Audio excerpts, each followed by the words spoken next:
জমি বিবাদকে কেন্দ্র করে দুই পক্ষের সংঘর্ষে মৃত এক, জখম বেশ কয়েকজন।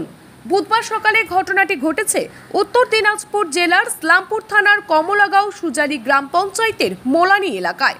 মৃত ব্যক্তির নাম মজিবর, বয়স 60, বাড়ি মোলানি এলাকায়। এই ঘটনায় এলাকায় উত্তেজনা ছড়িয়ে পড়ে। জানা গিয়েছে, দীর্ঘদিন ধরেই মজিবরের লোকজনের সাথে স্থানীয় তৃণমূল পঞ্চায়েতের সদস্য ফারাজের সঙ্গে জমি নিয়ে বিবাদ চলছিল। অভিযোগ, বুধবার ফারাজ ও তার লোকজন জমিতে চাষ করতে গেলে মজিবরের লোকজন বাধা দিলে দুই পক্ষের মধ্যে লাঠিসোঁটা নিয়ে ব্যাপক সংঘর্ষ বাধে। এই ঘটনায় মজিবর নামে এক ব্যক্তির মৃত্যু হয়। ঘটনায় বেশ কয়েকজন জখম হয়েছে। খবর পেয়ে ঘটনাস্থলে ইসলামপুর থানার বিশাল পুলিশ বাহিনী গিয়ে পরিস্থিতি নিয়ন্ত্রণে আনে। পুলিশ মৃতদেহটি উদ্ধার করে ময়নাতদন্তের জন্য ইসলামপুর মহকুমা হাসপাতালে নিয়ে আসে। পাশাপাশি জখমরা ইসলামপুর মহকুমা হাসপাতালে চিকিৎসাধীন রয়েছে। ঘটনায় পুলিশ দুজনকেই গ্রেপ্তার করেছে বলে পুলিশ সূত্রে জানা গিয়েছে। জমি নিয়েছিল, ওখানে গন্ডগোল হচ্ছিল, তো এই গেল আটকাইতে গিয়ে ওরা লোকজন ছিল, তারপরে ওকে মারধর মানে কারা মারধর করেছে? ফারাজের লোকেরা। ফারাজকে? ফারাজ মেম্বার ছিল। তারা মেম্বার ছিল না, এখনো আছে? এখনো আছে, আর আগেও ছিল। কোন দলের মেম্বার? নির্দলই ছিল, আগে নির্দল করছিল, এখন তো ওকে নিয়েছে। এইবার তৃণমূল? হ্যাঁ, এখন তৃণমূল। এইবার কি তৃণমূল থেকে দিচ্ছে না, হ্যাঁ নির্দলে ছিল। আচ্ছা, যেটা বললাম যে এই যে মারামারি, এই যে জমি নিয়ে বিবাদ কতদিন ধরে ছিল? এটা তো অনেক দিন থেকে চলছিল। ওরা আগে দখল ছিল ওদের, ফারাজেরা, এখন এরা দখল করলো এবার। তারপরে এখন ক্ষেত করেছিল, ক্ষেতের পরে আবার ওরা কেটে নিয়ে গেছে। ওকে বলেছিল, আপনার ক্ষেত করেছেন, আপনি নিয়ে চলে যান, আমার জমি আমরা নিব, ওকে বলেছিল এরা। তারপরে এরা হাল দিয়েতে কালকে বলেছিল, তো এরা আজকে গিয়েছিল ওখানে।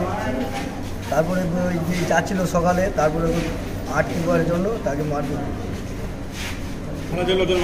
হ্যাঁ।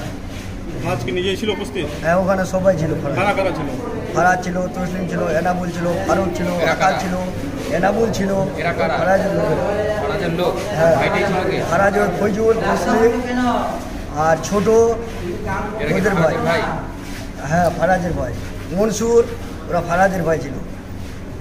কি দিয়ে মারামারি হয়েছে? লাঠি দিয়েছিল। লাঠি দিয়ে মারামারি? হ্যাঁ, লাঠি দিয়ে। যে মারা গেছে কি নাম ওনার? ওর নাম মজিবর। হ্যাঁ, মজিবর। হ্যাঁ। কোথায় বাড়ি? মোলানি। ঘটনাটা কি মোলানিতে হয়েছে? হ্যাঁ, মোলানিতে হয়েছে। কিভাবে মারলো ওকে? জমির জন্য। কি দিয়ে মারছে? লাঠি দিয়ে মারছিল। কে মারছে? কে? ফারাজের লোক মেরেছিল। কি নাম আপনার? মমতাজ আলম। কি হবে যে মারা গেছে? চাচা হবে। কি হয়েছিল? জমি নিয়ে বিবাদ হয়েছিল স্যার। কার সাথে জমি নিয়ে?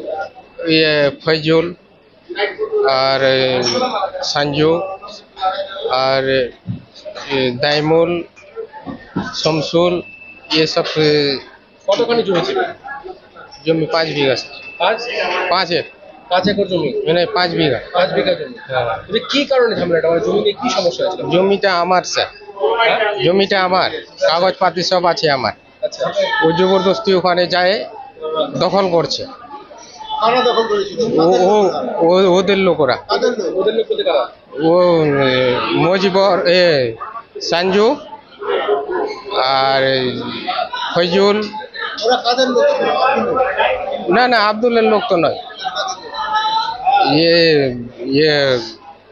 সত্তারের দলের লোক আছে।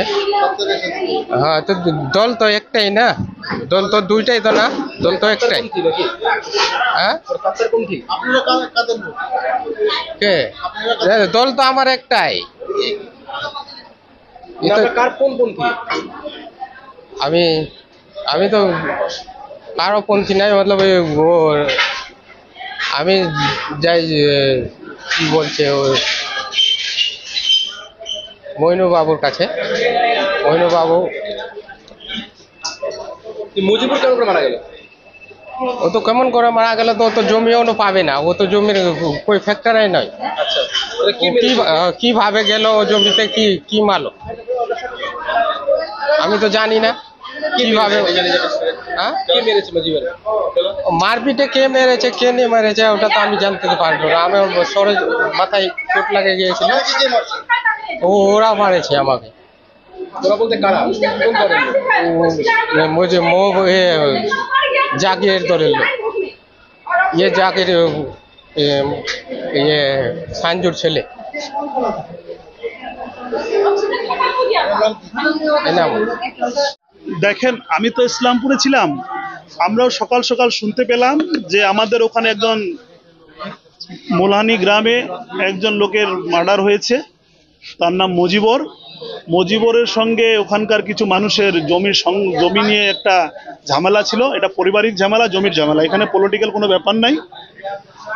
মজিবরের লোকজনের জমি এতদিন ধরে বন্ধ করে রেখেছিল, সেই জমিটা ভেস্টের জমি। যখন মজিবরের লোকজনের পরিকল্পনা ছিল যে আমাদের জমি বন্ধ করে রাখা হয়েছে, সেই জমি ওরা দখল নেওয়ার জন্য একটা পরিকল্পনা করছিল। তার যে বিপক্ষের পার্টি আছে ফরাজের লোকজন, তার উপরে হামলা করেছে। তো হামলা করে তখন মজিবর ওখানে গুরুত্ব অবস্থায় পড়েছিল। ওখান থেকে মহকুমা হাসপাতাল, ইসলামপুর মহকুমা হাসপাতাল নিয়ে আসলে ডাক্তারবাবু মৃত্যু বলে ঘোষণা করে ওনাকে। তো ওখানে পুলিশ প্রশাসন আছে, পুলিশ প্রশাসনকে বলা হয়েছে যে পুলিশ প্রশাসন যেন তদন্ত করে দোষীরা যেন শাস্তি পায়।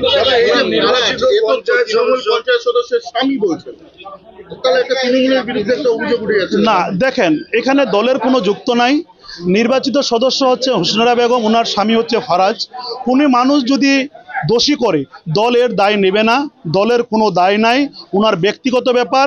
উনি ব্যক্তিগত স্বার্থে ঝগড়া করছে, জমির ঝগড়া, এটা পলিটিক্যাল কোনো ঝগড়া নাই। আমরা দল এর কোনো দায় নিব না। যে দোষী করছে দোষী শাস্তি পাক। আমি আমার মিডিয়া ভাইদেরও বলবো, পুলিশ প্রশাসনকে বলা আছে, পুলিশ প্রশাসন তদন্ত করছে, তদন্ত করে যে দোষী আছে ও শাস্তি পাক। দলের কোনো স্বার্থ নাই, দল কাউকে সাপোর্ট করে না, দোষীরা শাস্তি পাবে। বললাম যে এই যে জমিটা, এই জমিটা কি খাতার না ভেস্টের জমি? না, এই জমিটা ভেস্টের জমি। কতটা জায়গা নিয়ে গেল? এখানে ওখানে অনেক জায়গা আছে, এক্স্যাক্টলি সেই জায়গার পরিমাণটা আমিও বলতে পারবো না। মজিবর তৃণমূল কংগ্রেসের একজন সক্রিয় কর্মী, দলের হয়ে উনি খাটছে। আমাদের যখন 2023-এ জেলা পরিষদের ইলেকশন সুজালি পঞ্চায়েত হয়, মজিবরের খুব গুরুত্বপূর্ণ ভূমিকা ছিল। না, মজিবর তৃণমূল কংগ্রেসের একজন অ্যাক্টিভ সদস্য, এখনো সদস্য। যার বিরুদ্ধে অভিযোগ, তার বিরুদ্ধে ইতিপূর্বেও কিন্তু এরকম আমাদের জানা নাই। আমরা আগে থেকে জানলে আমরা গত 6 মাস ধরে সুজালি গ্রাম পঞ্চায়েত হাতে নিছি। এর বিগত কি হয়েছে আপনারা সবাই জানেন, আমরা তখন কিছু তদন্ত করতে পারিনি। এখন যারাই এই ঝামেলার সঙ্গে যুক্ত থাকে, আমরা কি দলগত হিসাবে শাস্তি দিচ্ছি সবাইকে। আর এখন বলবো যে এইখানে এই মার্ডারের সঙ্গে যারা যারা যুক্ত আছে ওরা যেন শাস্তি পায়।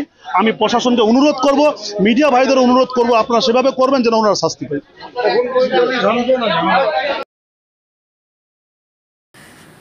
Bureau report, live news.